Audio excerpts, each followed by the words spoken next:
한 주 동안의 주요 이슈를 살펴보는 소셜 브리핑, 크리스천을 위한 세상복입니다. 코로나19 위중증 환자 수가 급격히 늘면서 의료 대응 체계에 빨간불이 켜졌습니다. 코로나19 위중증 환자가 사상 처음으로 1,000명을 넘어서면서 중환자실 병상 가동률이 포화 상태에 이른 것으로 나타났습니다. 정부는 심각한 위중증 환자가 계속 증가하고 있는 것은 백신 효과에 관한 예측이 어긋났기 때문이라고 밝혔습니다. 중앙사고수습본부 박향 방역총괄반장은 백신 효과 기간이 짧아진 것을 주요 요인으로 보고 있다며 백신 접종 간격을 줄인 이유를 설명했습니다. 정부가 방역 조치를 강화하면서 경제가 다시 위축될 것이라는 우려가 나오고 있습니다. 정부가 사적 모임 인원을 축소하고 영업시간을 단축하면서 연말 특수에 관한 기대감도 꺾이고 있는데요. 정부의 기대가 우려로 바뀐 것은 경제 회복 속도를 높일 것으로 생각했던 단계적 일상 회복이 확진자 급증으로 이어지면서 오히려 경제에 악영향을 미치는 부메랑이 됐다는 분석이 나오고 있습니다. 코로나19 오미크론 변이가 빠르게 확산하면서 전 세계가 방역을 강화하고 있습니다. 네덜란드 정부는 오미크론 확산세를 막기 위해 앞으로 한 달 동안 슈퍼마켓과 약국 등 필수 상점을 제외한 식당과 술집, 공연장 등의 영업을 정지한다고 밝혔습니다. 오미크론 확산이 가장 심한 영국 런던도 중대 사태를 선포하고 방역을 강화하고 있습니다.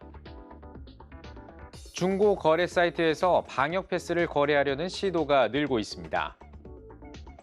해당 사이트는 범죄에 연루될 수 있는 개인 계정이나 아이디 거래는 운영 정책에 따라 전면 금지하고 있다며 거리두기 강화에 따라 방역 패스 관련 글이 올라오고 있어 모니터링 강화 등을 통해 차단에 힘을 쓰고 있다고 밝혔습니다. 질병관리청도 타인의 증명서를 사용하면 10만 원 이하의 과태료를, 타인의 증명서를 부정하게 사용하면 2년 이하의 징역이나 금고 또는 500만 원 이하의 벌금이 부과된다고 경고했습니다. 정부가 내년 1분기 전기요금을 동결했습니다. 한국전력은 연료 가격 급등에 따라 인상안을 내놨지만 정부가 조정 단가 적용 유보 권한을 발동해 요금을 동결한 겁니다. 산업통상자원부는 코로나19 사태 장기화와 높은 물가 상승률 등에 따른 국민 생활의 어려움을 고려해 이같이 결정했다고 설명했는데요. 다만 정부의 이번 결정에 따라 한전의 올해 영업 손실 규모가 4조 원을 넘을 것이라는 예측이 나오면서 돌려막기 아니냐는 지적이 나오고 있습니다. 배우 설경구가 나무주연상 5관왕에 올랐습니다. 설경구는 영화 자산어보에서 정약전 역을 맡아 열연을 펼치며 한국영화평론가 협회상과 청룡영화상 등 5개 시상식에서 나무주연상을 수상했습니다.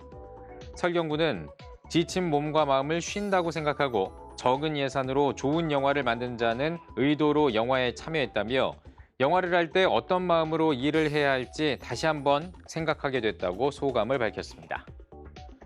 지금까지 소셜브리핑 크리스천을 위한 세상복이었습니다.